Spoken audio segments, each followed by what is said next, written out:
streaming live across the country, tackling the topics everyone is talking about online. Share, engage, and interact. This is Newsfeed Now. That's right, you're watching Newsfeed Now on this finally Friday.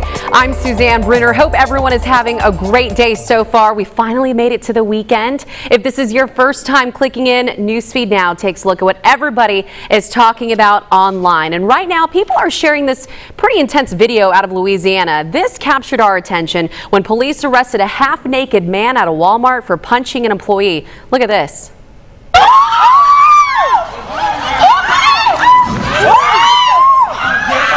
So police say this guy was casually walking around Walmart wearing a mask and his boxers. Yeah, that's pretty much it. And then he walked up to a 72-year-old employee and punched him in the face. You can hear people screaming when that happened. Police say after that, the man took off his boxers and assaulted another person, then left. Police identified the suspect as 30-year-old Kendrick Zenon. Tracy Wirtz is following this story from Lafayette, Louisiana. Tracy, unbelievable video there, something you definitely don't see every day. First off, do police know why this man allegedly hit the employee and another person? No, and that's the big question that we're hoping to get answers about today.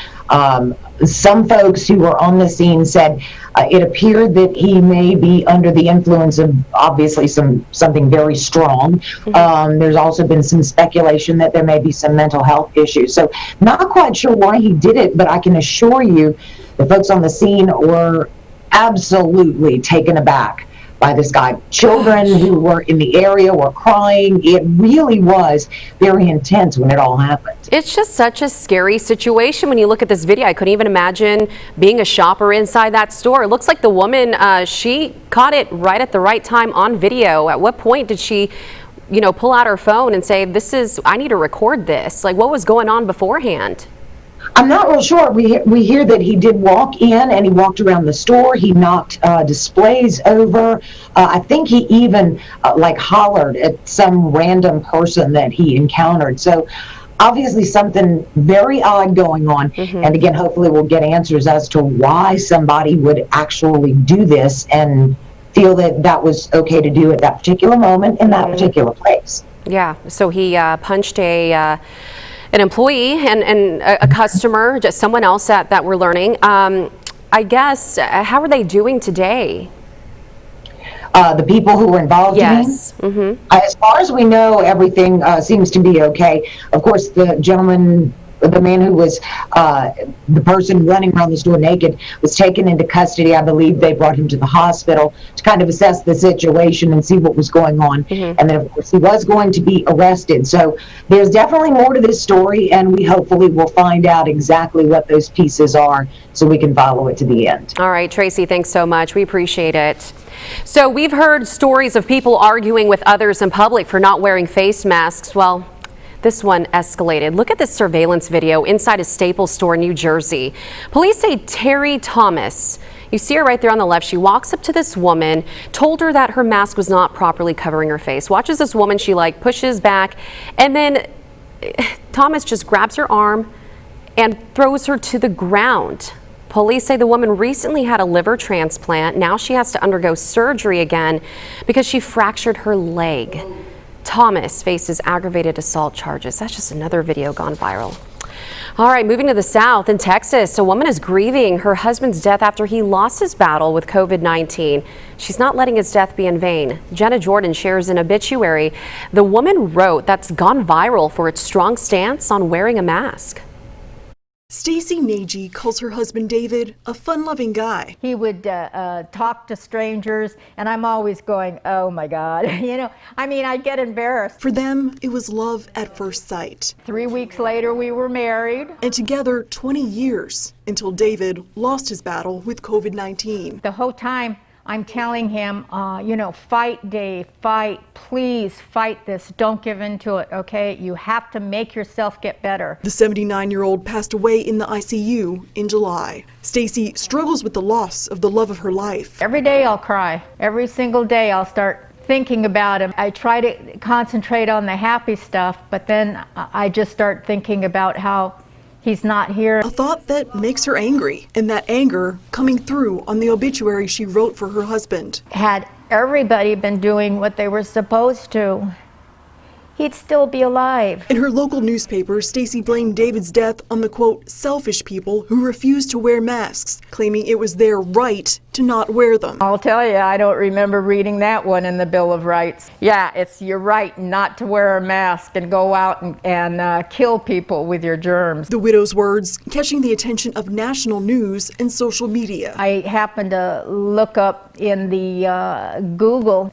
David Nagy obituary, and it was like pages of articles from all these places. Her family's loss putting a face to the issue of wearing masks. If I'm suffering with my grief, I mean, look at all the other families. Bringing David's passing to the spotlight, but for good reason. He was a private person, and he's probably embarrassed as hell right now, okay?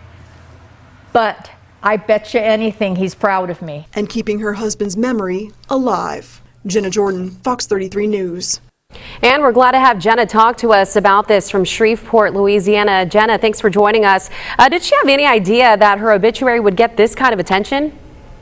Hey, thanks for having me. No, she had no idea. She was just speaking from the heart and really obviously super upset about losing her husband. It was the love of her life, and you can just tell in talking to her that she was just heartbroken, and she just shared her words, and somehow it just went viral, and she's been shocked at the response, but just glad to be able to get the word out there about the importance of wearing a mask. Yeah, absolutely. I want to quote something she said. She was saying, yeah, it's your right not to wear a mask and go out and kill people with your germs. Some strong words she has. What have people been saying about this? Yeah, I mean, her stance is if politicians, if President Trump, if Governor Abbott had, taken a firmer stance at the beginning of the pandemic and really enforced some of these mask mandates or required lawmakers or the law enforcement to enforce them, then, more folks would be adhering to these rules. And I mean, she's saying it's her right for her husband to still be alive, really basically, claiming that these people not wearing masks on him catching the virus. He followed all the precautions, he wore a mask, everyone he was around, he was in a nursing home facility at the time, and everyone around him wore masks, and she visited with him through the window, and they did everything right, but somehow he caught the virus. And she's hoping that just some changes are made and, more action is being taken against people who don't wear them to really get these enforced. Yeah, Jenny, you brought up a good point there. I mean, they did everything possible to not catch COVID. Can't help but feel for her and her family. It's just such a devastating time for this family and for a lot of people across the country having to deal with this. What does she hope that comes out from this? She just hopes to spread the word and just get these mask mandates just really enforced. I mean, from her stance, she wants there to be a hard line. If you're not wearing a mask, not just be a warning or a fine, arrest people, make a stand and make a show that people really need to do this. So we'll see what happens, and definitely feel for her and her family, and it's devastating. It is. It really is. Jenna, thanks so much for bringing that story to us all the way from Louisiana. An arrest more than 40 years in the making. A man who shot a Denver police officer then escaped from the hospital. Authorities finally arrested him miles away, decades later. Matt Morrow has more on the case and how authorities tracked down their guy. Denver didn't look like this back in 1971. The city was smaller and moved at a much slower pace, but the Mile High still had a touch of the old Wild West. Case in point, what happened here near 44th and Mariposa on October 2nd about 9:30 in the morning. Denver police officer Daryl Cinquanta was checking this man, Luis Archuleta, for weapons when Archuleta pulled out a revolver and shot Cinquanta in the stomach. Officer Cinquanta would survive, but never forget the man who nearly killed him, and was enraged when Archuleta made a daring escape from a hospital near the Colorado State Penitentiary in Canyon City, where he was serving his time. Archuleta, who was wanted by the FBI, was on the run for decades, but it turns out he didn't run very far. He was hiding out here in Espanola, New Mexico, a small city about 25 miles north of Santa Fe.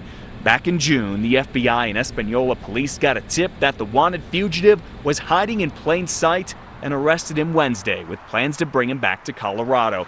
And that tip It came from former officer Cinquanta, who more than 40 years later never gave up searching for the man who almost ended his career and life. All right now we'd like to bring in Drew Engelbart from Denver, Colorado. Drew, thanks for joining us. So from my understanding, Archuleta is now 77 years old. He was hiding out in New Mexico all these years. What was he doing? Well, they don't really know at this point. It's funny, the Denver police officer, the one who was shot, Cinquanta, he says that he finally got a phone call from somebody that he'd been working with to try to track this guy down that shot him nearly 50 years ago. And the guy finally said, I thought about it, and I'm going to tell you where he is. And it's amazing to me to think that this guy knew where he was all along and didn't want to tell the police officer that had been looking for him for so long. He brought back to Colorado, will he be facing a lot of charges, including that escape, shooting a police officer as well. But pretty fascinating story that this Denver police officer, former Denver police officer, had been working on for 50 years. He said it was a hobby of his, just to work on it every day. Wow. He'd make phone calls and visit people, and glad he finally tracked him down. Yeah, what was it that kept him motivated to keep searching for this man? I mean, he never gave up. He never gave up, and he said it was something that every day he would think about. And I've never been shot before, but I imagine you get shot by somebody, you want that person to pay for what they did. And he retired from the police department in 1990s, so it's been 30 years since he's been a police officer, but he made it his life's goal to track this person down that shot him. And you know what? In New Mexico, that's where he was, and he finally tracked him down. And you could tell this former Denver police officer really felt a sense of accomplishment when he did that, because he made it his passion for the last 50 years to track down this person who shot him in the stomach. And I found the part too, real fast, if I could say this, amazing, was that he said back in the day, in 1971, they didn't have any vests, obviously, but they didn't have scanners that they'd carry with them. They stayed in the police vehicles. So he had to, after being shot in the chest, crawl back to the police car in order to radio back in that, hey, I just got shot. So amazing to think that he survived and then eventually caught the guy 50 years later. And if you think, think how much technology has evolved as well today, I mean, I'm sure that helped a lot in terms of trying to find this guy. Absolutely, yeah. In fact, he started his own business, essentially tracking down people. I forget the name of the business. I could find it right here, but professional investigators is what he called it. So, he made it his life's goal to track down the person who shot him, the man who shot him. But he also had his own business, Personal Investigators, where he would work for folks, whether it was, folks that needed help with some sort of investigation, whether they were being sued or some court filing that they needed information about. So he made it his job after he retired from the police department to be a personal investigator, but he knew all along the number one case that he wanted to solve was his own case. And really fascinating that he got it done 50 years later. Yeah, he got it solved. One more thing I want to point out, I've worked with the U.S. Marshals. I've worked with a lot of different police agencies who are looking for wanted fugitives, and they always tell me that they will never stop looking. Doesn't matter how long it's going to take. So I'm curious, what is the FBI's and this former officer's reaction to this arrest? Just their final thoughts on this. Well, he was obviously ecstatic when he finally got that phone call. Once again, it's so amazing to me that somebody knew where this fugitive was and that he'd shot a police officer and had been in contact with that former police officer, the man who was shot, and wouldn't tell him where this fugitive was.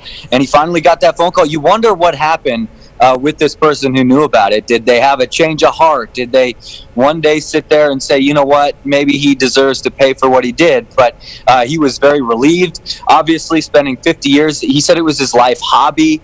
He said he was cold calling a lot of bad guys that may have had information. And finally, somebody said, quote, "I've thought about it. I'm going to tell you where he's at." And that's just amazing to me that someone would, first of all, hide that information, but then whatever it was, that change of heart that led to him eventually, the fugitive, being captured. He was featured on America's Most Wanted in 2009 and 2010, by the way. So it got a lot of publicity. So it really he's been out there for quite some time. Yep. A very important tip that solved it all. Thanks so much, Drew. We appreciate it.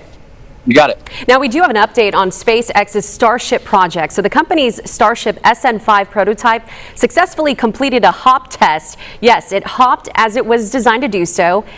It went nearly like 500 feet into the air, and then it landed on its legs. SpaceX hopes to build on this success for long-term space flight. There it goes. They plan to eventually use the Starship to carry up to 100 passengers to space. Wow, that's pretty incredible right there. An animal shelter in Michigan is posting these images from a dog's maternity photo shoot. That's right. This is a maternity photo shoot for this precious dog named Jazz. She lives at the Saginaw County Animal Care and Control. Now, the shelter says her pups won't be up for adoption until they're born. There's a sign that says puppies coming August 2020, so anytime now. And when they're born, they're going to stay at the shelter for a little bit, and then they will all need a new home. I bet they will not have any trouble finding a brand new home. Very precious. All right, baby is getting out of that corner, you guys. She's getting out. Dirty Dancing, the 1987 classic movie, some regard as the best movie ever, is getting a sequel. Jennifer Grey will star in it, be an executive producer for the new movie. Grey co-starred in the original film with Patrick Swayze. She played Frances, better known as Baby, who had a summer fling with Johnny. Now, the studio CEO says the new film will, quote, be exactly the kind of romantic, nostalgic movie that the franchise's fans have been waiting for. That is fantastic. That is definitely a movie I do not want to see be remade, but I think the sequel will be okay. I have to go check that out. All right, everybody. Hope you guys have a great Friday and an even better weekend. Don't forget to connect with us online using the hashtag Newsfeed Now and share it with your friends. See you Monday.